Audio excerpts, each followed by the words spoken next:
Uh, I honestly, I believe that the style of Crawford is not likable like Haney. You know, it's about the same level, and it will not sell. Whoa, It whoa, will whoa, not sell. wait, Samson. He just got So three knockdowns and a knockout in his last fight, and he's No, no, on I an 11 understand. fight I knockout understand. streak. No, no, I understand. Yep, you heard it correctly. Your ears did not deceive you. That was Samson on the Boxing Voice Fundora promoter, revealing that they not interested in the Terence Bud Crawford fight because he has an unattractive style, just like Devin Haney, aka Terence Crawford is boring. Like, wait a minute, wait a minute. How can you say Crawford is boring? He has an unattractive style when Crawford is 10 times more entertaining than Fundora himself. Terence Crawford is hands down the most exciting fighter in boxing today. Crawford isn't just pound for pound number one, he's also pound for pound the most exciting fighter in boxing. I mean, while Crawford has been operating at the highest level for the past decade, Crawford has knocked out his last 11 to 12 opponents. I'm talking about back to back to back at the highest level. From Errol Spence to Sean Porter to Jose Benavidez to Jeff Horn, we talking about undefeated fighters too that had never been stopped before. Crawford didn't just beat them, he knocked them out. And a lot of these fighters, when Crawford beat them, they were never the same after that. So to say that Crawford is boring to justify why Fundora doesn't want to fight him, it's like, come on, man. You couldn't come up with a better excuse? This excuse is so out of bounds, it's so out of place that it killed Samson's credibility speaking on the subject. This also further exposed any other excuse Samson may come up with to justify why his fighter Fundora is ducking Crawford for his biggest legacy day and for his biggest payday. As recently, Crawford sent Fundora an offer to fight next. However, Fundora turned down the offer quicker than a heartbeat. But before we get to that, we must dissect Samson's comments claiming that Crawford has an unattractive style. The irony of it all, Fundora, after the Tim Tszyu fight at the post-fight press conference, he was bragging about how he likes to fight Mexican style. Then later on, a reporter asked Fundora that you changed up in this fight. You really didn't fight Mexican style, toe-to-toe. You were actually boxing, moving around, utilizing your jab and your height. That's when apparently Fundora forgot about what he said prior to that about fighting Mexican style and started admitting that, yeah, he had to make adjustments over this period of time ever since he got knocked out. He had to make adjustments because fighting Mexican style ended up getting him knocked out. Well, guess what? It doesn't matter how Crawford fights. He always finds the knockout. He can take it to his opponents or take it away from his opponents. Crawford will still find the knockout, unlike Fundora, who started boxing like Muhammad Ali. But when Crawford fights like Mike Tyson or fights like Muhammad Ali, he's still equally entertaining because he's going to make it rain and he's still going to knock out his opponents, unlike Fundora. Now, I'm going to play the clips of Fundora abandoning Mexican style at the end of this video. I mean, when you compare Crawford to Fundora entertaining-wise or any kind of wise, they do not compare. It's like comparing rocks to oranges. Fundora is like a plain piece of chicken, while Crawford is over-seasoned. If you compare Crawford to Fundora, Fundora has no special effects. Crawford is like Goku. It's hella exciting watching him over and over and over again. He has replay value because he can turn Super Saiyan. He can turn Super Saiyan 2, Super Saiyan 3. He can turn Ultra Instinct. That's exciting. On the other hand, Fundora is like Krillin. He just gets beat up. That's why Fundora doesn't have replay value. On the other hand, Crawford has replay value. Just like Floyd. Just like Goku. You're going to go back and watch a Goku episode. But you're not going to go back to watch a Krillin episode.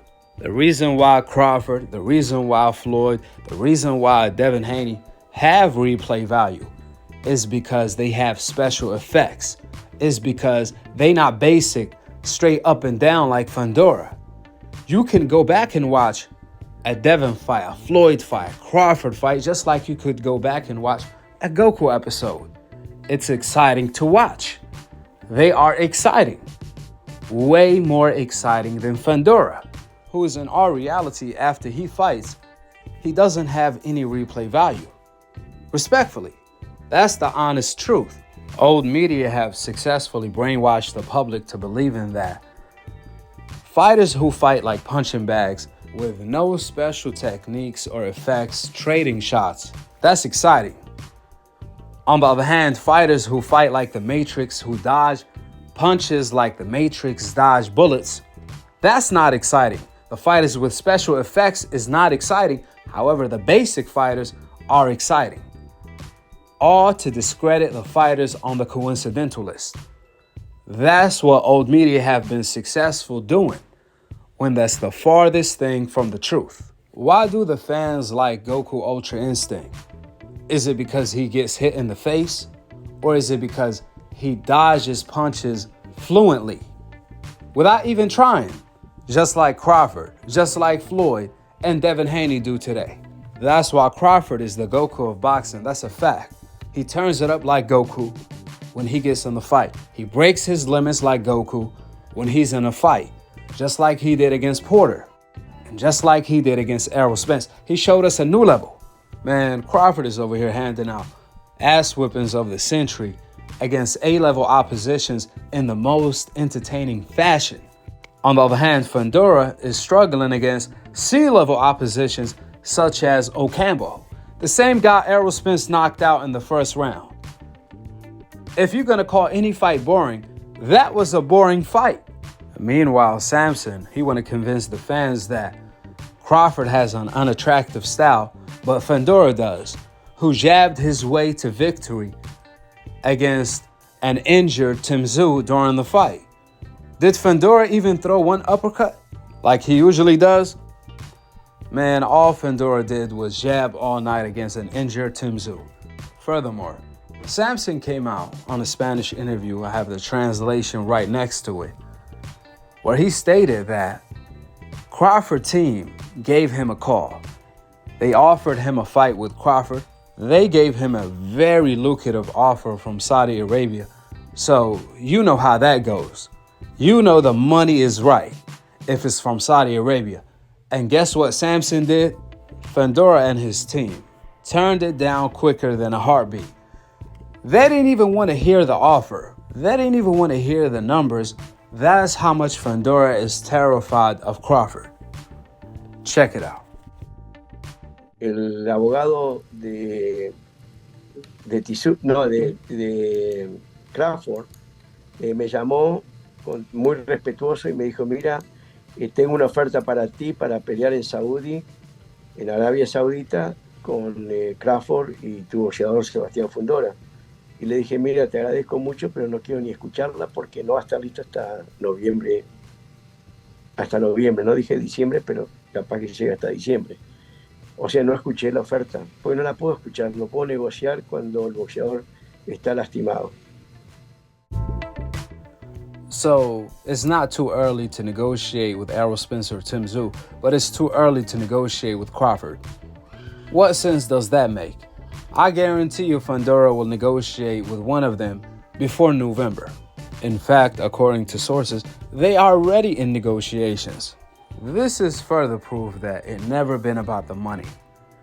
Because if it was, then Samson would have had at least entertained the offer in order to use that as leverage so PBC can get their numbers up if they do offer him a Tim Tszyu or an Errol Spence fight. Why wouldn't you do that? Why wouldn't you negotiate for your fighter best interest and get his numbers up? Especially when Saudi Arabia is overpaying for fighters. They giving away money. On top of all of that, Crawford is the star here. Crawford is the prize, not Fundora. Last time I checked, this is Fundora Floyd Mayweather ticket, since Crawford is the Floyd Mayweather of this era. So why wouldn't you want to fight pound for pound number one, who's bringing the money too from Saudi Arabia? It's a win-win situation. On top of all of that, if Fundora doesn't fight Crawford, then he's going to get stripped of his WBO title. But you see, Sampson used the excuse of, oh, Fundora's not going to be ready till November. But why will that stop you from negotiating with Crawford so he can fight in November or whenever it is? It doesn't matter. We all know Fundora is not going to stop negotiating with anybody till November, and then he's going to start negotiating so he can wait an additional few months. That makes zero logical sense. That's not how it works. I remember when Canelo got suspended for steroids. He negotiated a fight with Gennady Golovkin during his suspension to the point where as soon as Canelo's suspension was over in September, I'm talking about that same week, Canelo came back to fight. So he pretty much didn't even get suspended because he used that 6-month period to train and negotiate his next fight. That's what Fundora should be doing, and that's what Fundora will be doing. However, he just doesn't want to negotiate with Crawford because of the obvious reason.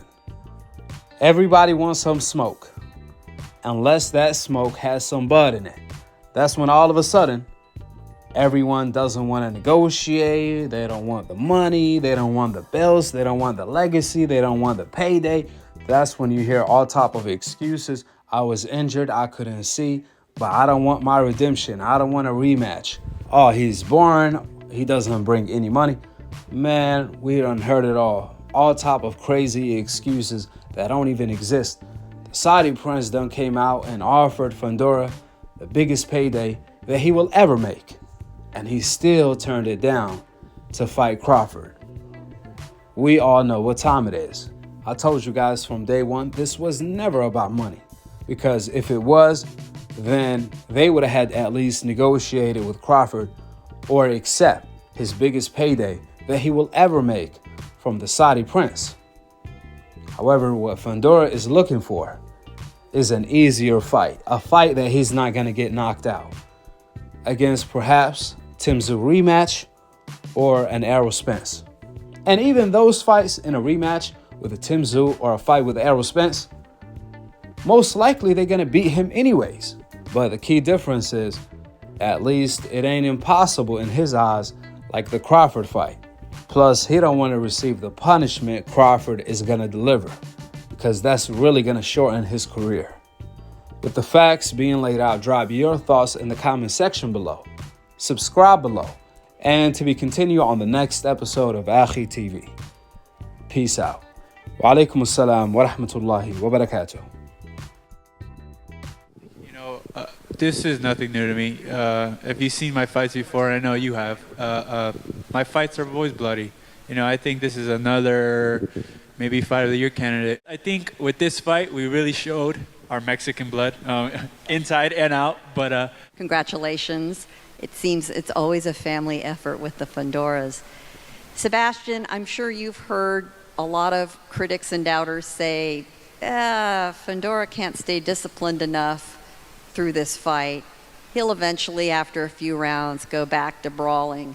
But this time, despite the distraction of all the blood, you did stay disciplined. Can you tell us a little about that and whether you heard those comments prior to the fight? Those comments, they never reach my ear. I'm sure they're always there. Everybody has opinions. That's the thing about life. Everybody's going to speak their own views and thoughts. But you know what? I had a whole year. I had a whole year of camp since I lost with Mendoza. And we've been working. We've been working on our defense. We've been working on sitting back. We've been working about using our jab. So it's it all came out in the fight. And I hope you guys saw it, and I hope you guys enjoyed it. 2 more questions. Cynthia Conte, Best Women's Boxing Show, period. First off, happy belated Gabriela. And congratulations, Sebastian. It's funny, I sat with your sister the other day on my live stream, and we talked about how you fight. And I asked, why does your brother fight on the inside when you don't use necessarily your reach and your height and your length? And she said, that's because it's in his blood. It's that Mexican style. What more do you want? We saw something very, very different And I told Zoo the same exact thing. Did you expect him to be fighting that exact way? And you fought the way that probably no one thought. Can you talk about that? Coming off of Gail's question. Again, we've been working very hard for a whole year, trying to fix my mistakes. This is the first of many, you know. You guys know I can find the inside, and now you know that I can find the outside. So, you know, I'm going to continue just doing my thing, and whatever I feel like, whatever I feel comfortable that night, that's what you guys will see. Okay, last question here. Sebastian, congratulations over here to your left. Good job. I wanted to ask you seriously, like when that was going on in the ring and it was so bloody, what were you thinking, and ultimately, what did you learn about yourself tonight? I thought to myself, hey, it's kind of sticky in here. No. But, you know, I've been through stuff like that. Since I was 8 years old, I used to bleed from my nose all the time. So, you know, blood's nothing crazy for me until they draw it from my arm. But other than that, you know, there's nothing new. We fight on these stages. We're modern day gladiators, you know, and I hope Amazon Prime Video got a good first show, you know, and I'm glad that I made history today. Sebastian, congratulations, young man, on a great win. My question to you is: the WBO orders you to fight Crawford next, or you'll be stripped. Under any circumstances, will you vacate the WBO belt to fight Errol Spence? Whatever they give me, whatever they give me. Errol Spence is a great opportunity. I think it's a match made in heaven. But Terence Crawford is the best fighter in the world. I would like to fight him.